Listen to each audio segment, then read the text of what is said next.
que je finis les salutations en cours, hein, c'est pas du jeu.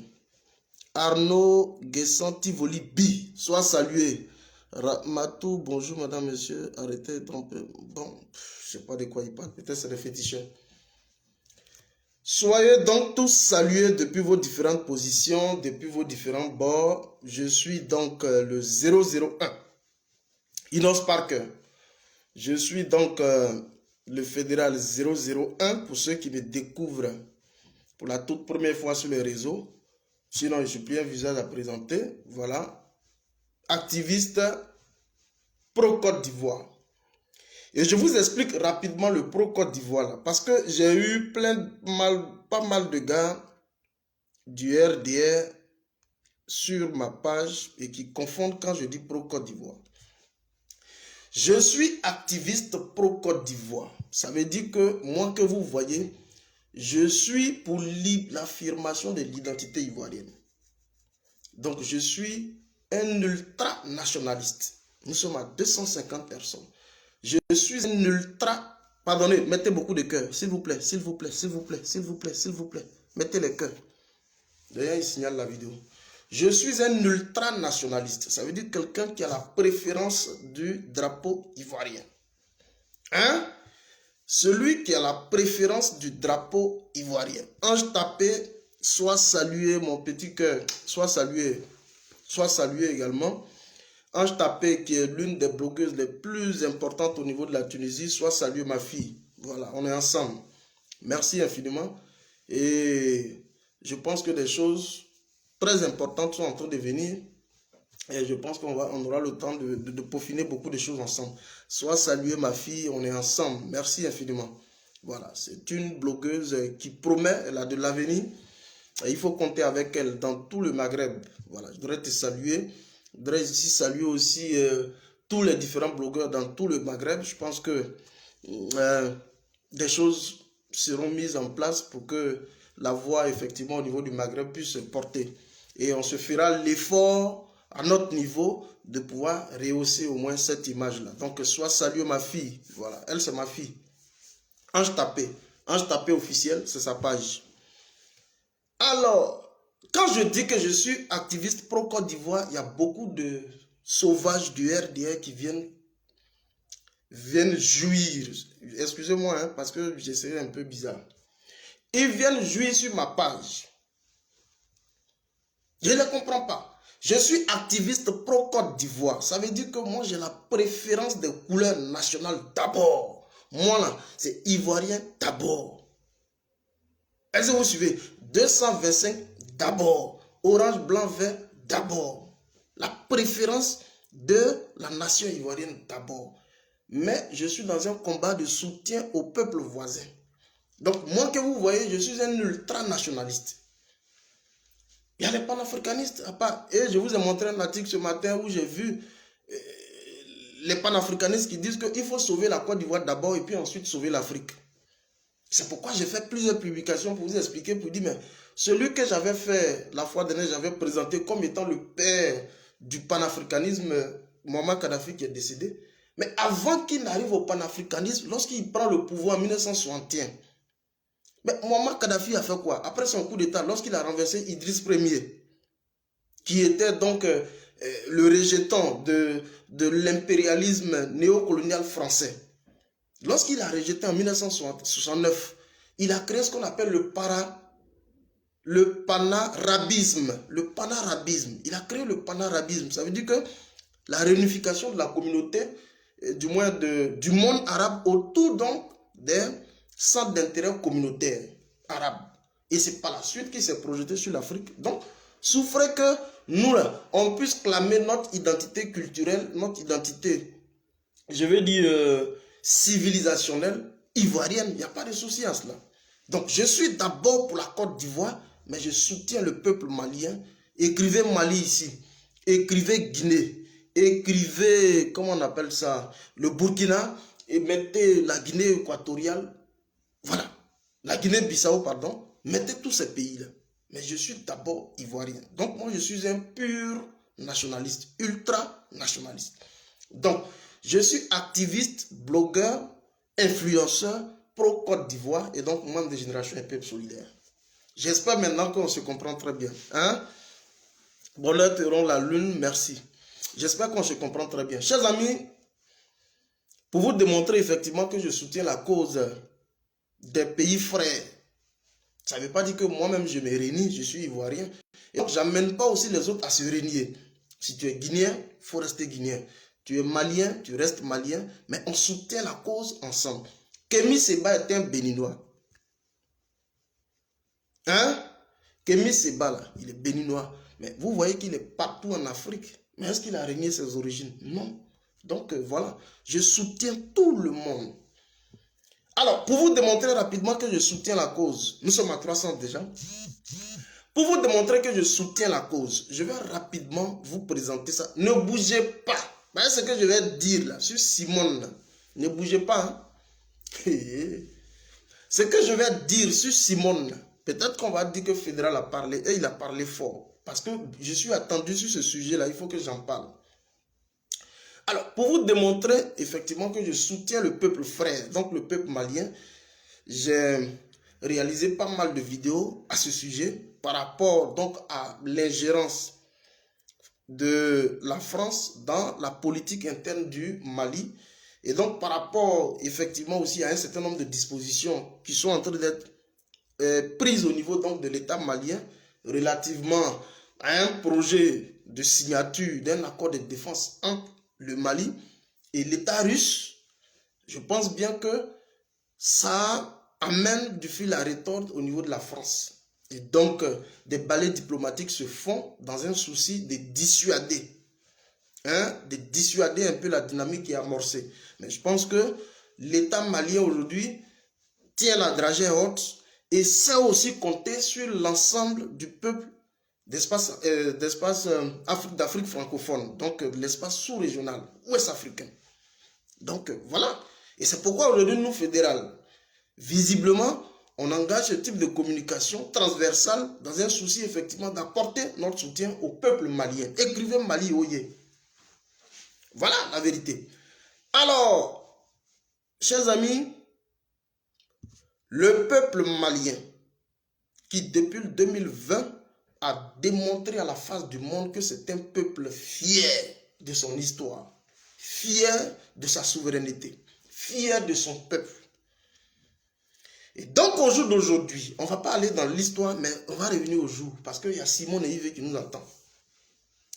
Alors, lorsque Assimi Goïta y prend le pouvoir, 2 semaines plus tard, une convocation nationale est faite à la place de l'indépendance. Pour eux, ils appellent ça la place de l'indépendance. Chez nous, en Côte d'Ivoire, on appelle ça la place de la République. C'est une place mythique de rassemblement. C'est un peu comme un symbole de l'État. Et donc, à la place de l'indépendance, le tout premier rassemblement qui a été effectué, c'était un rassemblement, c'est-à-dire ils ont fait preuve de capacité motrice en termes de démonstration de masse populaire. Le Boni est sorti ce jour-là pour démontrer à la junte militaire qu'ils ont le soutien et qu'ils ont la légitimité populaire. Et vous avez vu, tout le peuple malien est sorti pour la toute première fois. Alors, au jour d'aujourd'hui, au niveau du Mali, des voix ne sont plus discordantes. C'est pourquoi je voudrais saluer toute l'initiative, donc la société civile, qui est en train de battre le pavé de la mobilisation sur le terrain. Je parle de la vraie société civile. Le groupe Yerawolo que je voudrais ici saluer. Yerawolo qui veut dire donc renaissance, que je voudrais ici saluer.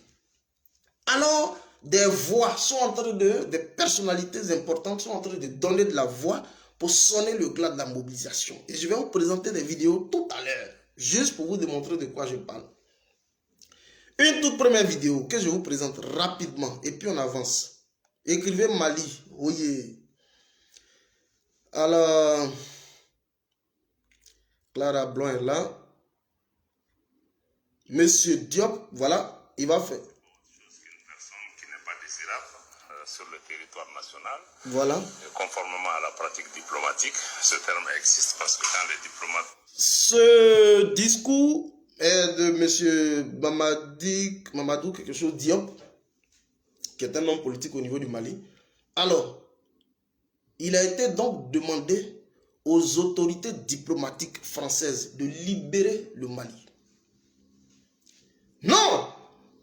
les Maliens sont fermes. Non seulement on donne 112 heures aux représentants de la CEDEAO au niveau du Mali, parce qu'ils estiment qu'à un moment donné, la CEDEAO n'a plus droit de citer au niveau du Mali. Alors, injonctions ont été faites pour libérer le Mali. Et c'est dans cette même posture qu'eux ils disent, si l'État français continue de poursuivre toujours cette politique d'ingérence et de manipulation et d'asservissement du peuple malien, eux là, ils seront donc dans l'obligation de surseoir à toute coopération bilatérale entre le Mali et la France. Et donc, ils vont aller dans le cadre effectivement de la diversification du partenariat. Voilà ce qu'ils disent. Et donc, c'est lui qui parle. Écoutez-le bien. Dans nos pays, on leur donne l'agrément. Ça veut dire que le gouvernement donne son accord pour qu'ils puissent exercer. Et quand en cours de mission, on estime que les conditions ne sont pas réunies et que la personne ne souhaite pas qu'elle reste sur notre territoire pour continuer à exercer son activité. Donc cette mesure est prise et notifiée à l'intéressé et à son institution conformément à la pratique diplomatique. Vous comprenez ce qu'il est en train de dire là? Vous comprenez bien ce qu'il dit? Avant qu'un ambassadeur arrive dans un pays, il y a ce qu'on appelle une accréditation. L'ambassadeur qui reçoit donc une lettre d'accréditation, et donc ça lui permet de venir. Alors, on arrive donc à paraffer un certain nombre d'accords. Mais quand on estime que l'ambassadeur, une fois étant sur notre territoire, n'arrive plus donc à réaliser un certain nombre d'activités qui répondent naturellement aux attentes les plus immédiates du peuple sur le territoire sur lequel il est, on peut décider donc de mettre fin à la coopération. Donc, le Mali peut donc décider de mettre fin à la mission des ambassadeurs au niveau du Mali. Et c'est ce qui est en train d'être fait.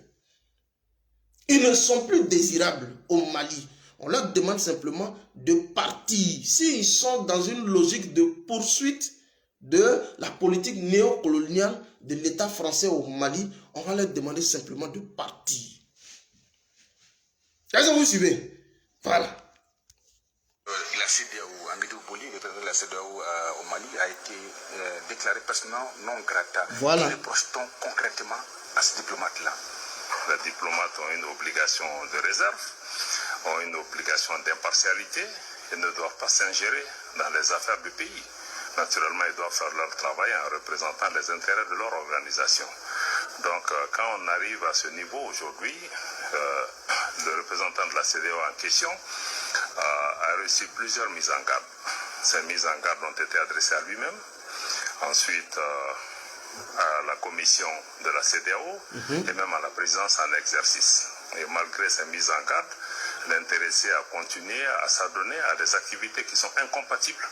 Quel genre d'activité concrètement, M. le ministre? Je pense que l'intéressé est engagé avec des groupes, avec des individus de la société civile comme du monde politique ou même du monde de la presse qui entreprennent des activités hostiles à la transition et qui ne cadrent pas du tout avec sa mission.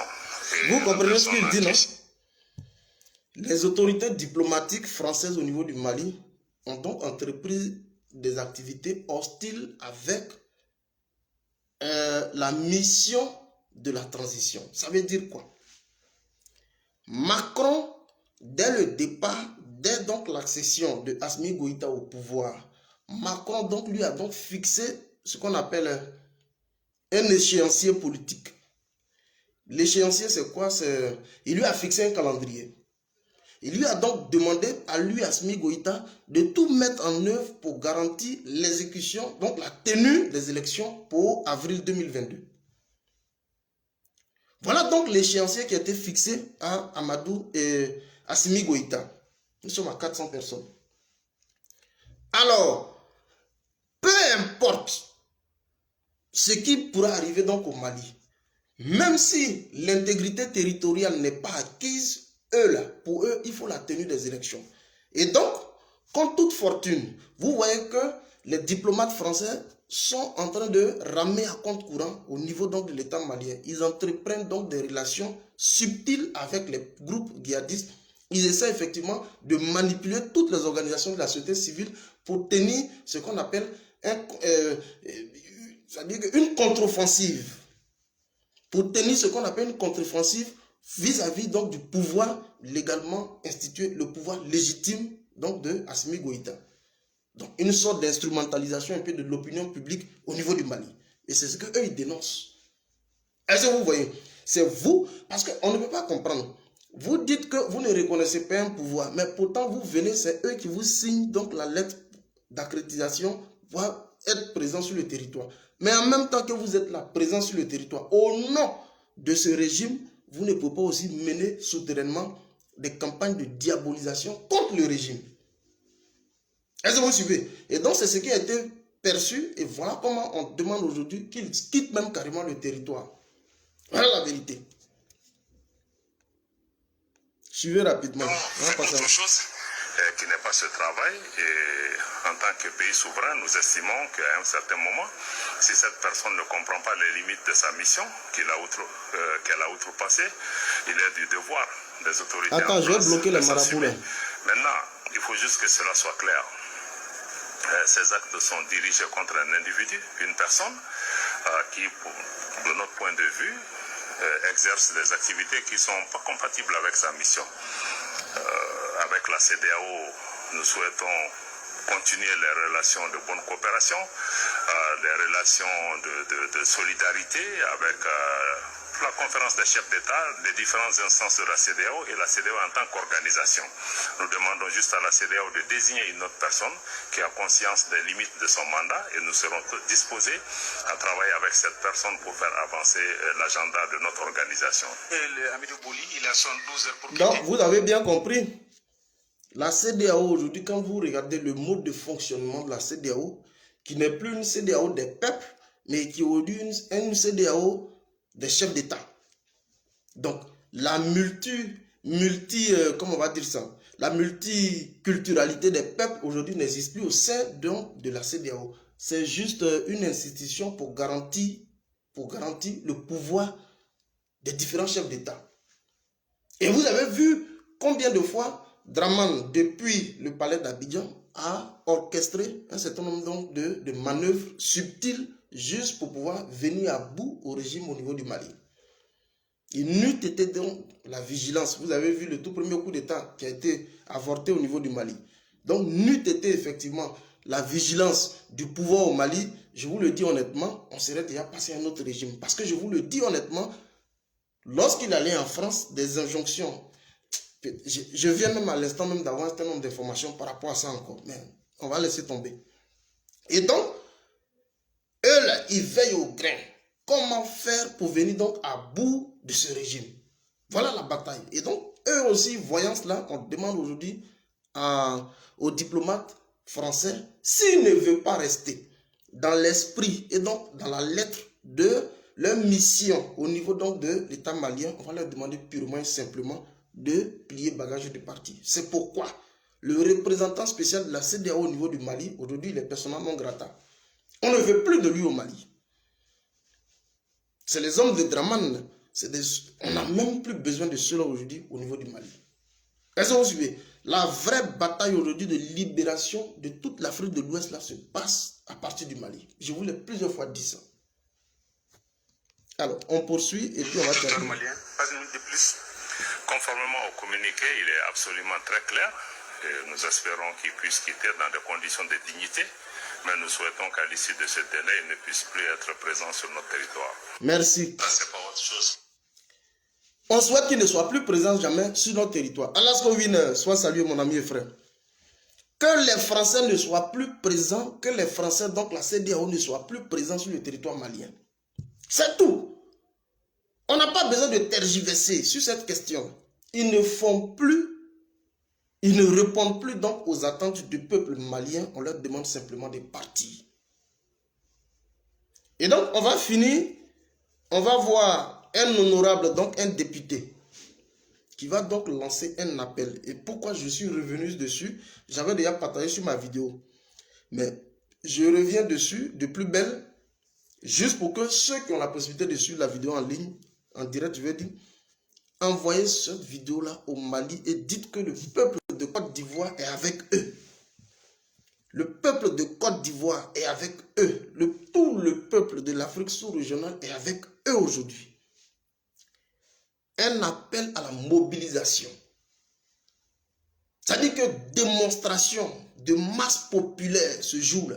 Vous allez écouter l'honorable et puis on va passer maintenant à Simone Yves. Ne décrochez même pas. Quand je finis ça, on passe maintenant à Simone Yves.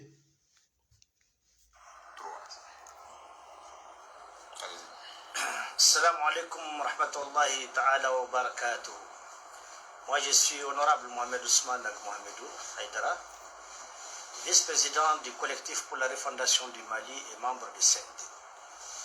Mon message est un appel à la mobilisation populaire à l'occasion de la sortie du 29 octobre, c'est-à-dire le vendredi prochain, 2021. Une sortie historique qui constitue une des étapes essentielles de recouvrement et d'affirmation de la souveraineté nationale de notre pays, le Mali, le Maliba. Vous avez entendu, vous hein? savez, je vais laisser couler. Un rendez-vous populaire historique de l'affirmation de la souveraineté du peuple malien. Tous les peuples aujourd'hui sont en train de revendiquer leur souveraineté. Et il faut que ce discours-là, il soit entendu de tous. Il faut que ce discours soit entendu de tous. C'est une politique aujourd'hui souverainiste que nous sommes en train de mener. C'est pourquoi quand les gens parlent de, bon, panafricanisme, c'est vrai, voilà. Mais c'est plutôt, nous sommes plutôt des souverainistes. L'autodétermination des peuples, c'est dans cette politique-là que nous sommes. L'autodétermination des peuples. Et donc, c'était donc un appel.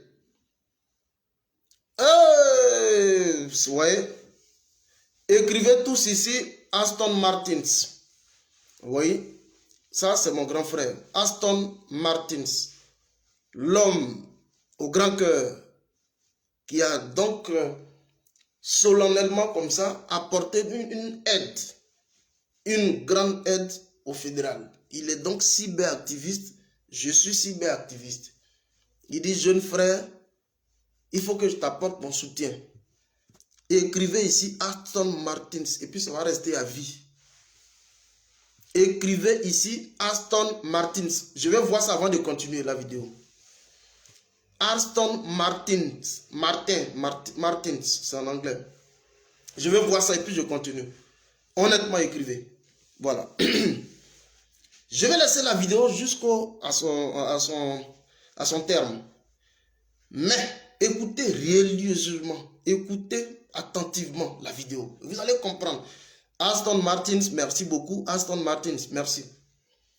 Écoutez attentivement cette vidéo et vous allez comprendre tout l'appel historique est lancé au peuple du Mali. Pour qu'il y ait donc une démonstration de masse populaire ce jour-là. Il va tout définir ici. Je vous ai dit que la révolution de l'espace ouest africain va venir du Mali. Et c'est pourquoi nous sommes engagés dans le combat de soutien donc au peuple malien, au peuple guinéen, au peuple burkinabé, tout ce que vous connaissez. Partagez la vidéo, invitez vos amis. Depuis des mois durant, nous avons été sur tous les chantiers de l'information, de la sensibilisation. Dans un premier temps, au nom du collectif pour la révision de l'accord de coopération militaire entre le Mali et la France, et dans un second temps, pour le collectif pour la refondation du Mali.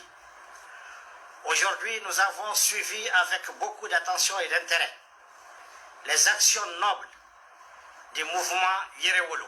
Merci. Qui est un mouvement frère, dont les actions tangibles en faveur de l'unité nationale, de la souveraineté de notre pays, le Mali, et de sa dignité retrouvée ne sont plus à démontrer. C'est dans ce cadre et dans la suite logique de nos actions menées depuis quelques mois, au nom du collectif pour la refondation du Mali, et au nom de son président et à mon nom propre, j'appelle l'ensemble des Maliens, de l'intérieur comme de l'extérieur, à se mobiliser. Voilà, c'est la petite partie là. Écoutez-moi très bien. Il dit le peuple malien, de l'intérieur comme de l'extérieur. Où est le problème qu'il y a dedans? Les gens sont venus jouir sur ma page jusqu'à ils sont fatigués.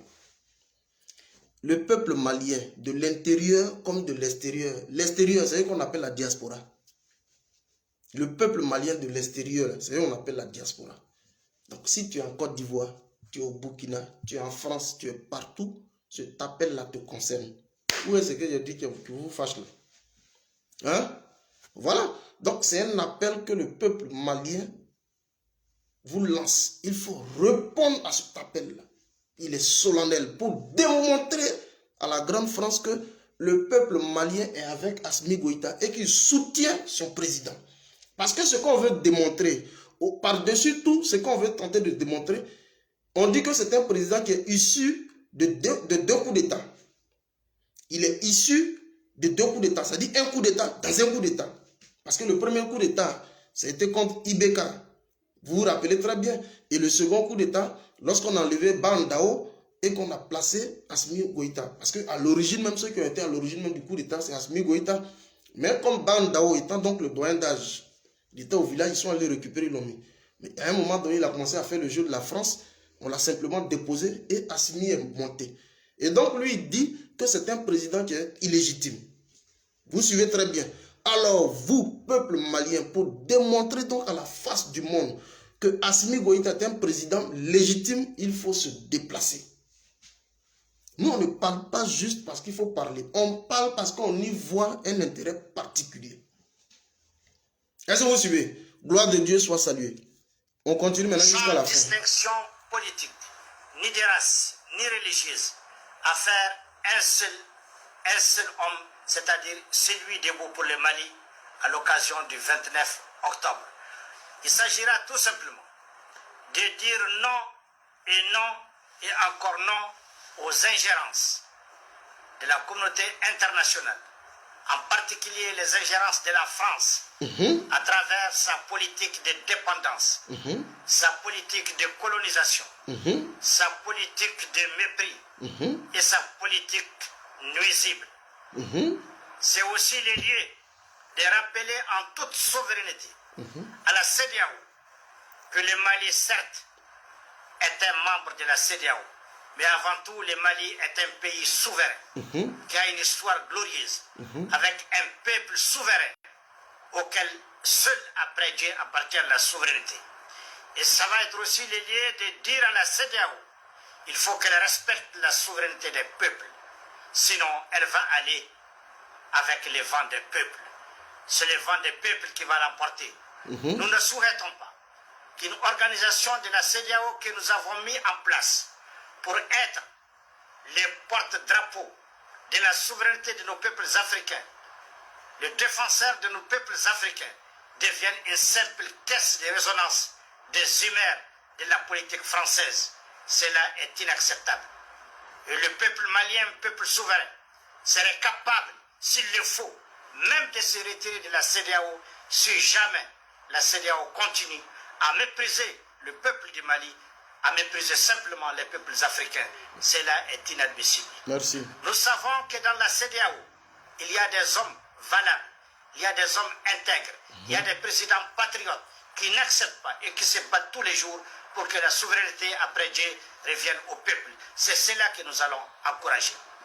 Et aussi pour dire que les autorités de la transition, à leur tête, le colonel Assimi Goïta, président de la transition, chef de l'État, est le président aujourd'hui qui a la légitimité du peuple malien, qui incarne la souveraineté du peuple malien et qui a le soutien de tous les peuples maliens.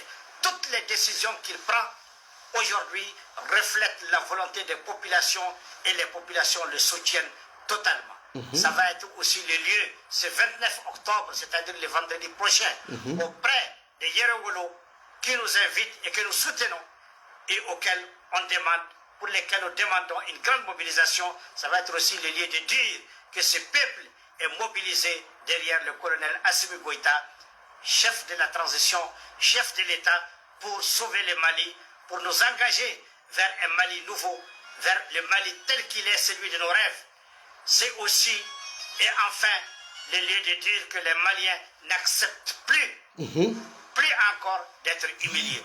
Nous souhaitons qu'on nous respecte et nous encourageons le bilatéralisme. Les bilatéralismes vivent une coopération gagnant-gagnante avec tout le monde. La Russie, la Chine, la Turquie, les pays africains pris individuellement ou collectivement, le monde entier. C'est ça que nous cherchons. La coopération gagnant-gagnante, c'est désormais notre credo. Nous respectons les autres peuples, qu'on nous respecte. Vive les Mali éternels, dans un climat de paix et de cohésion. Merci. Vous avez entendu, hein? Nous voulons donc le bilatéralisme. Donc la coopération avec les autres puissances, la Chine, la Russie, dans un partenariat gagnant-gagnant. C'est lui-même qui a dit. Mais c'est ce que, quand à l'époque, le président Gbagbo, quand il était venu avec les Français, ce qu'il a dit, mais comme il n'était pas trop fort aussi, on l'avait enlevé. Voilà la vérité. Il faut redéfinir les accords de coopération. On n'exclut pas la France. Si la France estime effectivement dans le sens d'une révision des accords de coopération, mais la France est la bienvenue. Auquel cas où il faut diversifier les partenariats avec d'autres puissances, comme la Chine, la Russie, et ainsi de suite. Vive le Mali! Est-ce que vous suivez? Les gens disent non, mais vous parlez de Mali, la Côte d'Ivoire, vous ne parlez pas. Laissez affaire de Côte d'Ivoire. Ça, c'est pas. Laissez ça pour l'instant. Nous, on parle de Mali d'abord. Laissez affaire de Côte d'Ivoire. Alors, je pense bien que pour ne pas trop bavarder sur ça, je vous ai fait écouter des vidéos. Je vous ai fait écouter des vidéos, juste des vidéos témoins. On va aller maintenant dans le fin fond de notre sujet. Et le sujet pour lequel aujourd'hui je vous ai convoqué. Partagez la vidéo et invitez le maximum d'amis. Quelle est la position algérienne au Mali? Je n'ai pas compris ta question. Je vais maintenant me prononcer sur le sujet tant attendu. Je voudrais ici, avant de commencer, saluer mon ami et frère Okosisi Baba Nicolo qui s'est prononcé sur le sujet. Je voudrais ici saluer tous les différents communicants qui ont dû faire un clin d'œil sur le sujet. Le sujet donc relativement au divorce